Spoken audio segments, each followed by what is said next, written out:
Magandang oras at magandang araw mga ka-TH. Alam niyo ba na ang ating gold reserve ng Pilipinas ay hindi lang pala nakalagay sa ating Central Bank of the Philippines, sa Bangko Sentral, kundi nakalagay rin ito sa isang napaka-secured na facility.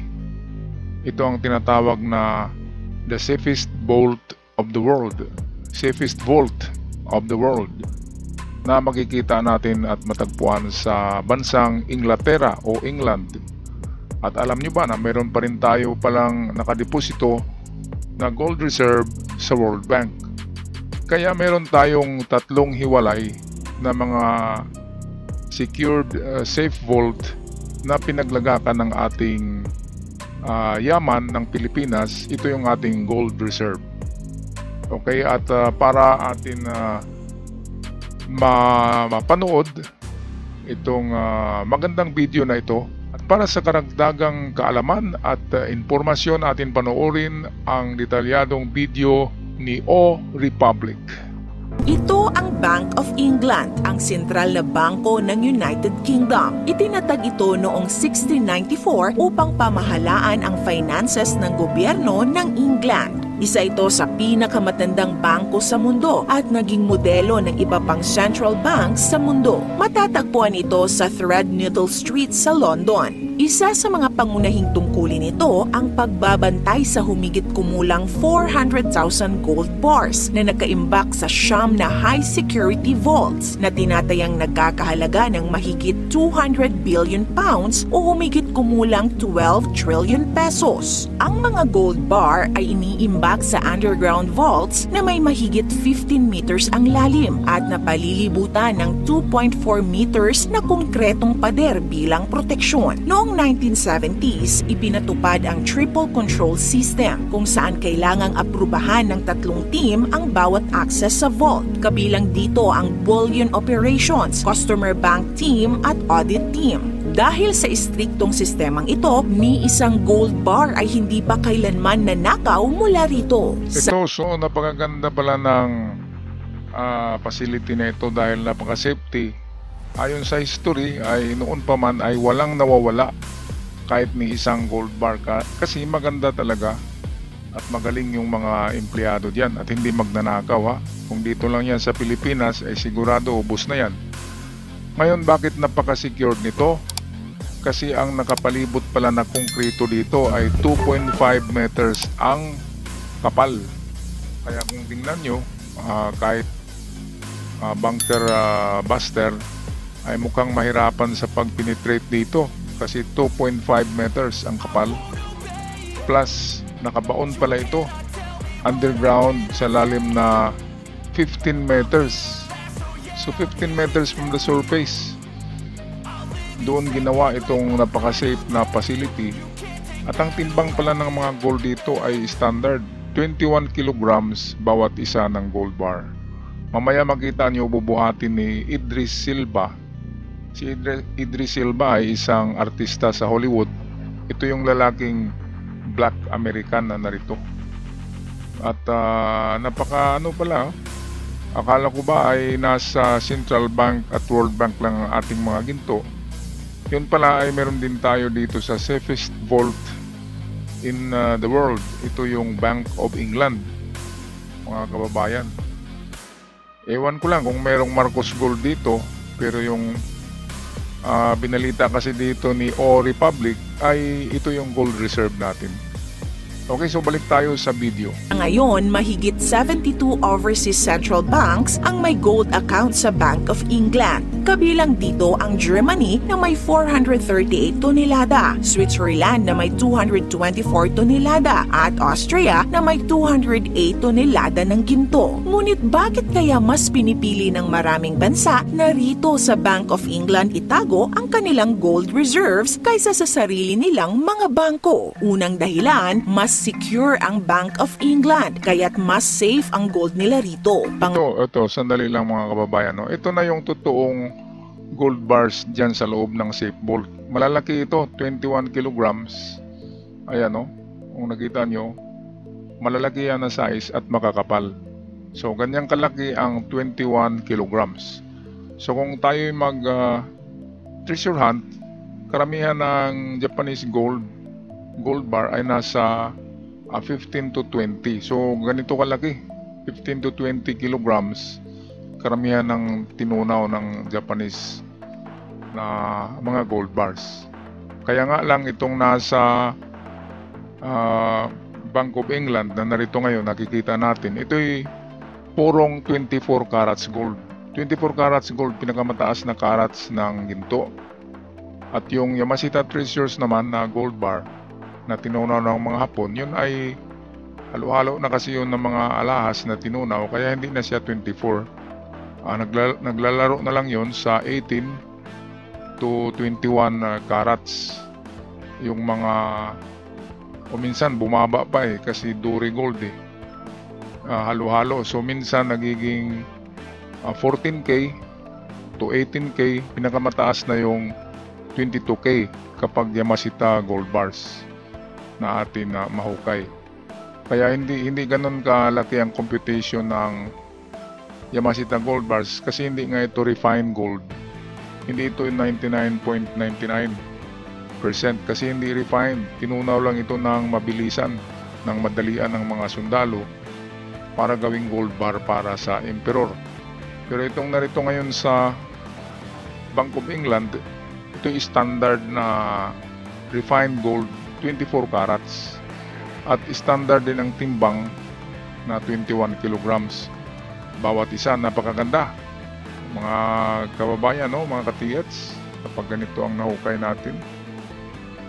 Grabe ang lalaki niyan, ang bibigat niyan 21 kilograms kalahating ano na yan, diba? Kalahating bigat ng 1 kilong bigas, mabigat na yan.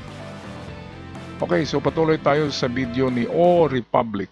Alawa, kung kinakailangan nilang ibenta ang kanilang gold ay hindi sila mahihirapan dahil malaki ang gold market ng London. Maraming buyer within mismo sa London kaya hindi na kakailanganin pang ibiyahe ang gold sa ibang lugar. Madali na nila itong maibebenta. Bagamat maraming bansa ang nag-iimbak ng ginto sa Bank of England, nasa 310 tons of gold lamang ang pag-aari nito. Ang United States ang nangungunang bansa na may pinakamalalaking gold reserves sa buong mundo na may hawak na 8,133 na tonelada ng ginto noong 2024. Kasunod nito ang Germany na may 3,351 na tonelada. Samantala, ang Pilipinas naman ay merong gold reserves na 130.47 tons noong 2024. Yan ay ayon sa World Gold Council. Ayan, so narinig niyo mga kababayan, meron tayong 131 kilograms, 131,000 kilogram na ginto. So marami-rami na rin yan, 131 tons So marami-rami na rin kasi 131. Tayo pang 21 o 22 sa buong 140 yata kabansa, 140 o kung mali man ako ay nasa 120 kabansa ang merong gold reserve sa buong mundo at ang Pilipinas ay pang 21. So hindi tayo kulilat in terms of ginto. Kaya nga madali tayong makakautang. Gold reserve pa lamang yan. Hindi natin pinag-usapan yung deposito ng mga Marcos sa Swiss Bank. Kaya nga marami ang nagpapautang kay PBBM ngayon. Dahil alam nila na makakabayad si PBBM, hindi lang dahil sa ating gold reserve, kundi interest lang yun ang kanilang mga ginto diyan sa World Bank o diyan sa Swiss Bank. Okay, so dito makikita na natin talaga kung gaano kalaki ang 21 kilograms na mga gold bars. Okay, patuloy tayo sa video. Sinasabing mahalaga ang gold reserve sa isang bansa dahil nagsisilbi itong proteksyon laban sa inflation at pampatatag ng ekonomiya, lalo na sa panahon ng krisis. Sa usapang kalidad naman, ang itinuturing na purong ginto ay tinatawag na 999 gold, 99.9% o 24 karat. Ibig sabihin nito, 999 sa bawat 1,000 parts ay purong ginto na tinatawag ding fineness. Bagamat mataas na ito, hindi pa rin posibleng makamit ang 100% purity. Ang pinakapurong na italang ginto sa kasaysayan ay may 999.999 fineness at tinaguri ang 6 nines fineness na ginawa noong 1957 ng Perth Mint sa Australia. Pero dahil sobrang mahal at komplikado ang proseso, bihira itong gawin at hindi ito praktikal para sa commercial na gamit. Samantala, ayon sa Bangko Sentral ng Pilipinas, ang karamihan sa gold reserves ng bansa ay nakaimbak sa Bank of England, habang ang ilang maliit na bahagi ay nasa Federal Reserve Bank sa New York. Noong February, umabot ito sa $12.05 billion, mas mataas kumpara noong end February 2024 na nasa $10.34 billion lamang. Sa panahon ng krisis at pagbabago, nananatiling mahalaga ang ginto bilang matibay na pundasyon ng tiwala, katatagan at seguridad sa pandaigdigang ekonomiya. Okay mga kababayan, kung ang ginto ay napaka-importante sa pangdaigdigang ekonomiya, sa ating bahay din, sa ating household, ang ginto ay napaka-importante rin. Kaya kung merong mga gold reserve ang mga bansa, dapat ang bawat pamilya ay meron din tayong itinagong kunting ginto. Paano ba makakuha nito? Kung hindi tayo nag-treasure hunt, ay bisita-bisita tayo. Punta tayo minsan, pasyal-pasyal sa mga pawn shop na merong auction sale. Ngayon kung pagtingin nyo ang auction ay medyo mura, ay bumili na kayo kasi next year ay dudoble na ang presyo ng mga ginto na yan. Well, halimbawa dyan sa Palawan, hindi ako nag-advertise ng Palawan, meron silang mga maliliit na chips na ginto na pwede nyong i-installment, kaya hindi kailangan ng malaking pera para makabili ng ginto. Pwedeng i-lay away, pwedeng installment sa Palawan at iba pang mga pawn shop. Mayroon akong mga inaano ngayon sa Palawan, kaya gusto ko rin na meron kayo, kasi yung maliit lang na chips na ginto sa Palawan ay pwede nyong maisangla ng 40,000 pesos, kasi nagkahalaga yun ng nasa 60. Meron ding maliliit na mabibili nyo mga nasa 10,000 lang at maisangla nyo sa sobra ng kalahati. Kaya malaking tulong ang ginto hindi lang sa ekonomiya ng Pilipinas, kundi sa bawat isa sa atin. Dapat meron talaga tayo niyan.